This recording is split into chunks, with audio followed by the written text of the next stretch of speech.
Dumping ग्राउंडवरती राहणं, रोज कुठेतरी कचऱ्यात हात घालून कचरा गोळा करणं, तो विकणं आणि संध्याकाळी त्या आलेल्या पैशात जेवणं, एवढंच आयुष्य होतं. शेवटी आम्ही त्यांना आधार कार्ड काढून दिली, त्यांना पॅन कार्ड. म्हणून म्हटलं की आम्ही एक एक स्टेप पुढे गेलो. आधी त्यांची घरं नीट केली, मग घरं नीट केल्यावरती त्यांना ह्या सगळ्या गोष्टी दिल्यावर मग आम्ही त्यांना आधार कार्ड पॅन कार्ड दिली. आज त्यांना आम्ही स्वतःची आयडेंटिटी दिली. जेव्हा आम्ही त्यांचं आधार कार्ड बनवलं, आज ते कुठेतरी आयडेंटिटी मिळाली त्यांना की ही व्यक्ती ह्या घरात ह्या देशात राहतीये. नाहीतर इतके दिवस ही व्यक्ती ह्या देशात राहते हेच कोणाला माहिती नव्हतं.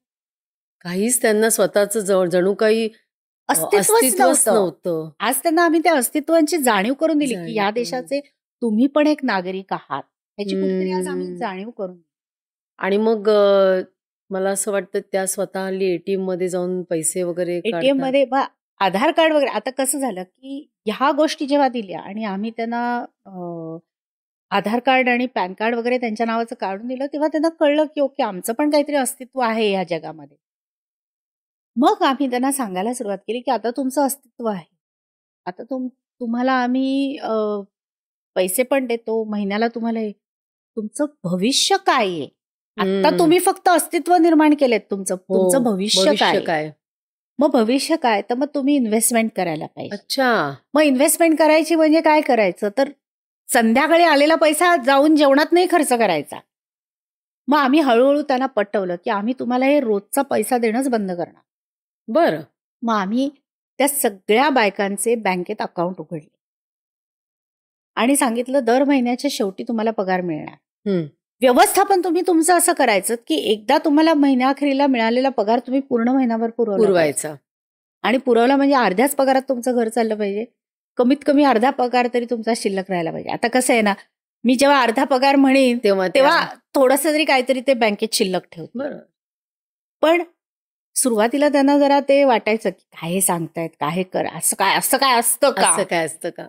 पण ज्या वेळेला आता हे मागचे 6 महिने 8 महिने दर महिन्याला होतंय, तेव्हा तुला सांगते एटीएम कार्ड हातात घेऊन जेव्हा ते एटीएमच्या मशीन पुढे उभ्या राहतात ना पगार काढायला, त्यांचा जो चेहऱ्यावरचा आनंद असतो ना, तो बघण्यासारखा असतो. किती छान.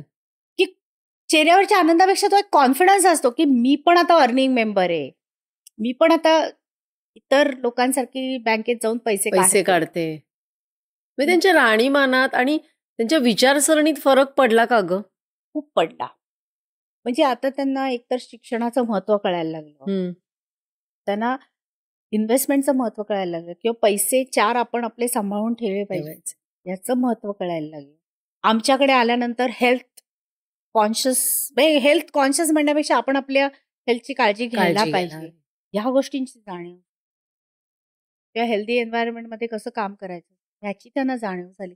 सो मी म्हटलं तसं की अपलिफ्टमेंट झालं हे नुसतं त्यांना आम्ही पैसे दिले आणि त्यांनी काम केलं असं नाही. सर्वांगीण विकास हा जो म्हणतो ना, तो ह्या फॅमिलीचा झाला. आणि मी जसं मगाशी म्हटलं तसं की तू घरात एक बाईला जर हे केलंस ना, ते सगळं. म्हणजे आता मी तुला सांगते ना, पूर्वी ह्यांच्याकडे शिक्षणाच्या नावाने बोंब होती, पण आता ह्या रॅगपिकर बायका आपल्या मुलांना रेग्युलर शाळेत पाठवतात, त्यांची मुलं रेग्युलर अभ्यास करतात. सो हा जो फरक पडत गेला तो हा कुठेतरी आमच्या बरोबर या लोकांनी काम केलं त्याचाच तो परिणाम होता. हो.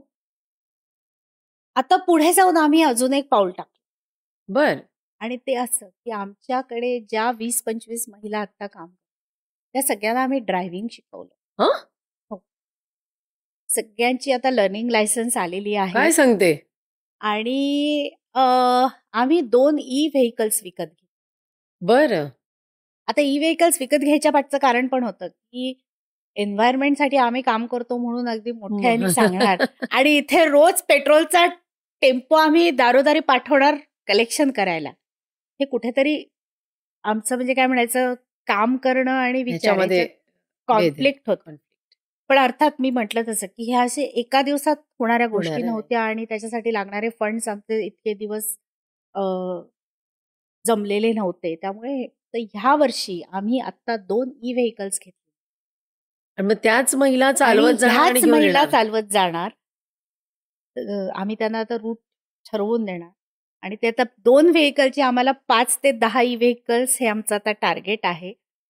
20 महिलांना आम्ही ते गाड्या चालवायला शिकवलेल्या आहे. ती लर्निंग लायसन्स पण आलेली आहे. खूपच म्हणजे मग छान. त्याच महिला जातील, त्याच कचरा गोळा करतील, त्याच आणून त्याचं सेग्रिगेशन करतील. सो चा एक आनंद की मी आता ड्रायव्हिंग पण करते किंवा मला तर एक लायसन्स पण मिळालं. हे खूप सुंदर आहे. म्हणजे हे हे खूप असं म्हणजे मी इमॅजिनच नाही करू शकत. मी तुला सांगते ना मंजिरी, खरंच सांगते. आज 8 वर्ष जेव्हा मी ह्या प्रोजेक्टवरती काम करते ना, त्या बायकांचा जो आनंद आहे ना, आपल्याला कळतं की किती छोट्या गोष्टीत किती छोट्या लोकांना गोष्टी आनंद आहे.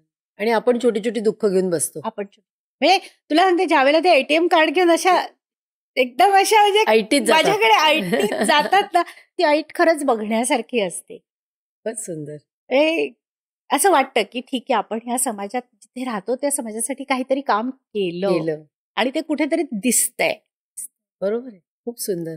तो आता आमचं जे टार्गेट आहे ते असं आहे की आता 2 लाख घरांपासनं आम्हाला 5 लाख घरांपर्यंत पोहोचायचंय. आता जे आम्ही दिवसाला 1 टन किंवा 2 करतोय ते आम्हाला दिवसाला 5-10 टन हे आमचं टार्गेट आहे आणि ई व्हेइकल्स पण वाढवायचं टार्गेट आहे. ही क्लिप शेवटपर्यंत बघितल्याबद्दल खूप खूप धन्यवाद. संपूर्ण एपिसोड बघण्यासाठी खाली दिलेल्या लिंकवर क्लिक करा आणि सर्व काही चॅनलला सबस्क्राईब करायला विसरू नका.